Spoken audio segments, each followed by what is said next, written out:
दोस्तों जय हिंद। अब तक हम नाउन में पढ़ चुके हैं proper noun, common noun, collective noun. तो आज हम पढ़ेंगे मटेरियल नाउन। मटेरियल नाउन को द्रव्यवाचक संज्ञा भी कहते हैं, जिसकी परिभाषा है जिस संज्ञा से माप, तौल या गिने जाने का बोध हो उसे मटेरियल नाउन कहते हैं। जैसे गोल्ड इज मेटल या gold is precious metal, water is life. तो यहाँ पर वाटर और गोल्ड दोनों क्या है?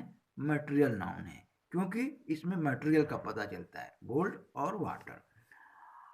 तो हम इसको एग्जाम्पल ग्रुप में और देख सकते हैं, जैसे कि गोल्ड है, सिल्वर है, ऑयल है।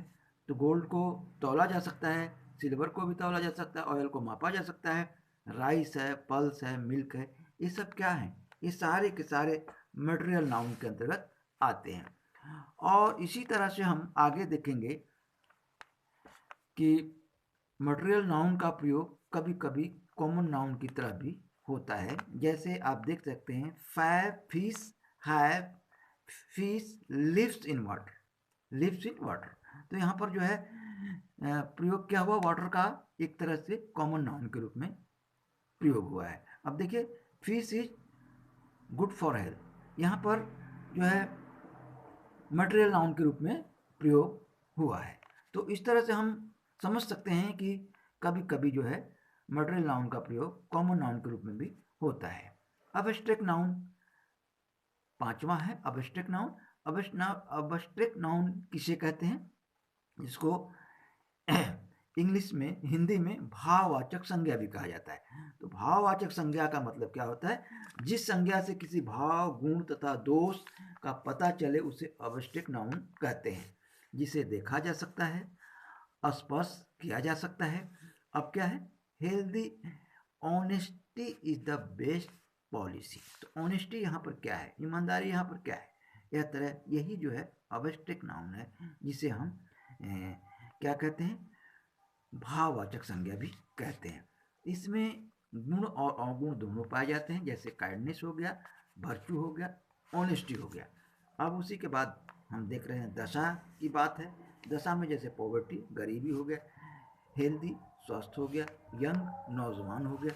उसी तरह भावनाओं का नाम है हैप्पीनेस खुशी, और जो है क्या है? फ्रस्ट्रेशन यानी कि दुखद स्थिति, या फिर कह सकते हैं कि भय की स्थिति। अब तो इस तरह से सामान्यतः अब्स्ट्रैक्ट नाउन तथा नाउन का प्लूरल नहीं होता है। अब्स्ट्रैक्ट नाउन जो होता है, जैसे कि आप यहाँ पर देखते हैं हैप्पीनेस, इसकी प्रोनाउन नहीं होगा। पॉवर्टी, इसका भी प्रोनाउन नहीं होगा। हेल्थ, इसका भी प्रोनाउन होगा नहीं होगा। तो यंग है, इसका भी प्रोनाउन होगा नहीं होगा। तो ये बात आप जान लीजिए कि आधुनिक इंग्लिश ग्रामर के अनुसार नाउन के तीनों भागों में रखा गया है। क्योंकि तीन भाग इसलिए रखा गया है कि दो चीज़ों को नहीं रखा गया है, जैसे प्रॉपर नाउन, काउंटेबल नाउन और अनकाउंटेबल नाउन। तो जो काउंटेबल नाउन के अंतर्गत आ जाता है उसमें क्या है? मटेरियल नाउन, अब्स्ट्रैक्ट नाउन, और काउंटेबल का जो आता है वो common noun and collective noun. Uncountable में मटेरियल नाउन, अब्स्ट्रैक्ट नाउन। तो इस तरह से मुझे पूरा उम्मीद है कि आपने नाउन को समझ लिया होगा। फिर भी अगर कोई कमी हो तो कमेंट करके मुझे ज़रूर लिखें। मैं पूरी तरह से बहुत ही सरल भाषा में सारी चीज़ों को समझा दूंगा और आप समझ जाएंगे। अंत में मेरा एक अनमोल वचन, दोस्तों इंग्लिश बहुत ही आसान है, बस इसको समझने की और बोलने की ज़रूरत है। आप एक बार प्रयास करेंगे, बिल्कुल सरलता से आप इसे सीख लेंगे। Thank you for watching.